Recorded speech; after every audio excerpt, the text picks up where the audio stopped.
Hey, what's up guys? It's Chris. I'm gonna give you guys a quick overview of what you gotta do to rear your cab if you've got the high rails on the no limit chassis. You just need to do a little bit of a notch, so I'm gonna show you how to kind of determine that, especially if you got the cab off. There's a pretty simple way to get a good idea of what you need to do in order to get the right dimensions to cut a notch, and I'll show you that you don't have to go into the floor. Alright, okay guys, so just a quick overview on the setup. So I've got the chassis sitting on jack stands here. I've got the coilovers. They are just hanging here. They're not hooked up to the axle. The axle is sitting here supported on a jack, and it's about at the bottom bump.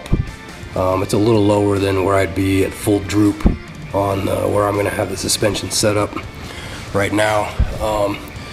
And then I've got the top portion of the rear cab mount in with the factory washer that goes in there. And so basically the level here, the bottom of this is the bottom of the cab, this rear cross piece that goes across the cab, and then the actual cab body sits just a little back from that. So as you can see right now, I've got quite a bit of clearance to the drive shaft. This would be to that bottom rail.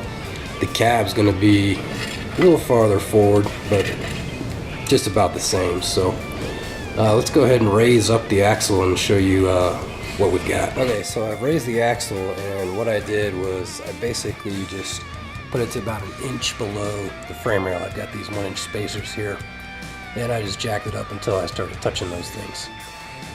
This is actually the way I'm set up. I'd call this broken shock bump. If the axle got this high, I'd have a broken shock, because I'm going to be in this hole here, but even if I was in this top hole, when you look at that top hole is almost lined up with the bottom of the shock body. There's certainly no way that the eyelid of the shock is going to be that high unless I break the shock. So this is really a worst case scenario, or as I would say, if I do put a shock wave in here, this would be pretty close to compressed on a shock wave. So this is why I got it set right here.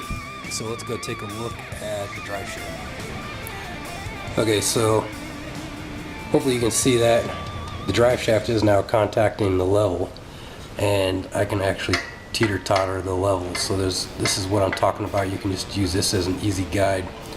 So what you do is you come over to one side and you just push your straight edge or level all the way up, and then you just measure this gap that's down here to the top of this washer here. And so that's about a 1/4 inch, a little more than a 1/4 inch. So then that's not actually what the drive shaft is going to go into the cab. It's going to go into the cab half of that.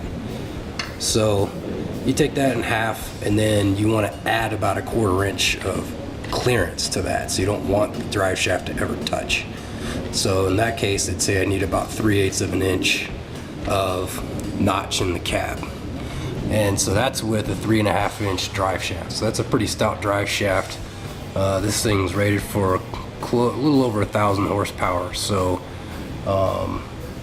I don't really need to go bigger unless I want to increase this critical speed of this drive shaft. That's the only reason why I'd go to a 4-inch drive shaft, is to get a higher critical speed, which gives me a higher top speed of the vehicle. But not until I get a roll cage. So, and then just a little quick shot on why you don't really need to worry about going into the floor pan is the top of the tunnel here. This actually sits just below the floor of the cab. So basically, as long as I don't get up into this area right here on the back of this guy, I really don't need to worry about going into the floor. So you can actually, I can put quite a bit larger drive shaft in here and not have to worry about going in the floor. And what I can even do is I can even put a spacer in the tail shaft here, the transmission, to get a little less driveline angle, which I may still wind up doing. That'll raise the front section of the drive shaft up a little bit, and it'll bring this point up just a tiny bit, but that's not a big deal since I did put a 1-inch notch in the back of the cab in my case. So I should be pretty set to go, but just showing you that with the high rails and the 3.5 inch drive shaft, you don't really need a big notch in the cab. You probably may not need a notch at all if you had a 3-inch drive shaft, and certainly if you do not have the high rails, you're not going to have to worry about touching your cab at all. The reason there, you know, in both cases is because the way that Rob designs these chassis, the engine and transmission actually sits close to a stock position. A lot of the aftermarket kits in the front, they actually have to raise the motor up. When you raise the motor up, you got to raise the rear of the tail shaft up to keep the driveline angle within a good number. You don't want that thing a whole lot more than 4 degrees. So if you're going up 1 inch or 2 inches on the front, which some guys, I won't name their names, actually do crank the engine up about 1.5 inches, your tail shaft's got to come up 1.5 inches as well.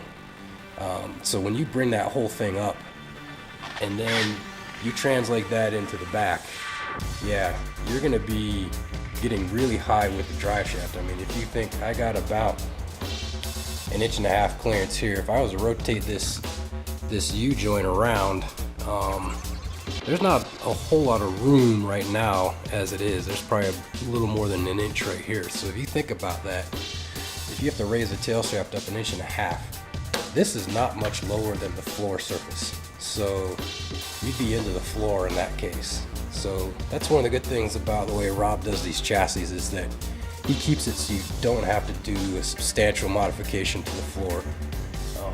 You really just have to do a little bit on the raised rail chassis, nothing on the standard rail chassis. So that's a plus for No Limit on those guys and keeping that pretty square.